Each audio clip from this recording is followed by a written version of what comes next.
Mother Nature has tried to take Cardington off of the map. A tornado packing winds of 175 miles an hour.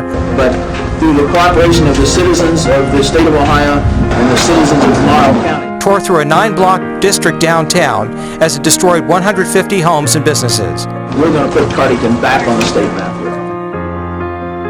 I wasn't down here, but I know the siren went off, and I think people probably tried to seek cover. And people that I talked to, just like anything else you hear on TV, it sounds like a train's going right next to you, overhead. And things are, if you're not in a safe place, things are flying all over the place.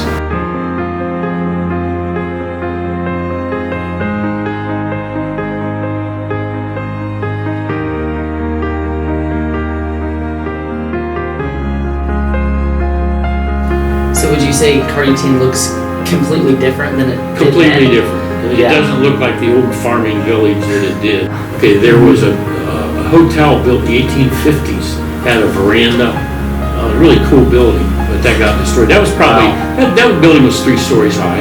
It was a hotel, but there was a furniture store in town, and one thing I remember, up at the top of the furniture store, there was also a furniture store and funeral home, and they kept the caskets. They probably had an elevator.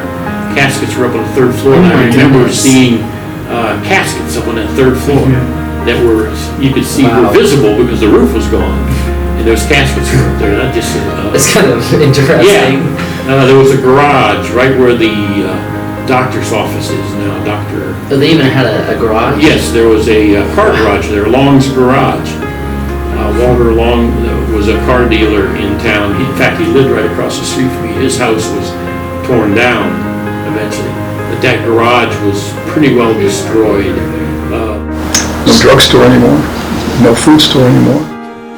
Good evening. It looks like the London Blitz. That's one description today of the town of Cardington, Ohio. The tornado that hit the town yesterday has now claimed a 4th victim.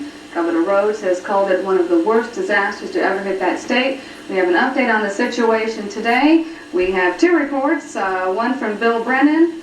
He has this report. Let's take a look at it. It's 90 degrees, sunny, and extremely humid. In short, just the sort of day you'd expect to find this Cardington swimming pool packed. But it's not. That's because a tornado all but decimated this tiny Morrow County village of 2,000 people yesterday. Today, Cardington residents were sifting through rubble, downed utility poles and trees as the hum of chainsaws and the roar of bulldozers replaced the howl of high winds. 28 businesses, 19 homes, 16 trailer homes, and 11 apartment units were totally destroyed. Governor Rhodes sent President Reagan a telegram asking for help. Nearly 200 families are out of their homes. This community desperately needs federal assistance. The state of Ohio is doing all it can, but cannot do enough.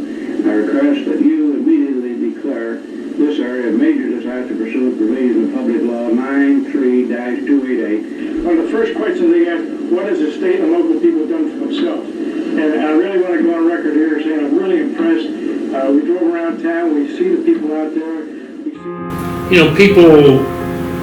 People talked about it for a couple of years. 1 year to the day, they had what was called Festival of Thanks. A year later, and they had a parade. It was, probably lasted a full hour of parade through Cardington, and everybody, a lot of the what we call now first responders came back, were in the parade. I remember the former governor of Ohio named John Kasich walked in the parade. He was a representative maybe at that time to Congress. But just, all the fire departments from the villages, I'm sure fire departments came from Mount Gilead. I'm sure they came from Marengo. All those, Cardington's fire department the firehouse was hit. Its fire vehicles were all damaged and destroyed. So, fire departments came in from other villages all around here, I'm sure. National Guard was here, State Patrol was here. Mayor Maxwell decided that we're going to have a festival of thanks, and that was a good thing. Let everybody really reminisce and be thankful for all the people that helped out, all the organizations, groups, and so on. We don't want to forget, at the same time, more than anything else, we want to be thankful for those that really were helpful. And remembering, it's kind of a Memorial Day too, remember all the folks that lost their lives, that were injured, seriously injured.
Debris.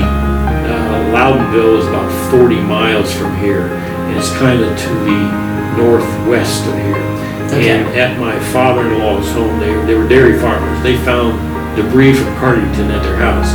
You know, Oh my goodness. pieces of paper and stuff like that, stubs, you know, check stubs and things like that. I'm thinking in my attic of our home, we found pay stubs for a restaurant downtown Cardington, Al's Restaurant. We found little, you know, slips of paper you take orders on. Wow. Were in our attic. They came in, you know, blew in there through the hole in the attic. So it was That's- quirky stuff. Yeah. Any devastating event in general, do you think it's important, like, to talk about it and to remember it? Of course, yeah, it's history. History is basically how we got to where we are. And you need to, more than anything else, I think, learn from the past to go on to the future and, you know who you are, how you got to be who you are, and you know, what are your goals for the future, and again, learn from the past and mistakes. We can't eliminate natural disasters necessarily. It's extremely important that we remember things like this as long as we can, and you know, pass it on from generation to generation, and let folks know that it's part of life, but it's also, again, lessons to be learned. I think my kids were all scared for their friends that lived in town, but what I saw was a community just really come together and really do everything that they could possibly do to rebuild the town and so on. And it has rebuilt, and it's when I come back up here and I see everything, it's like it's kind of makes me proud that Cardington rose to the occasion, rebuilt this town, did their thing, and you know, off we go.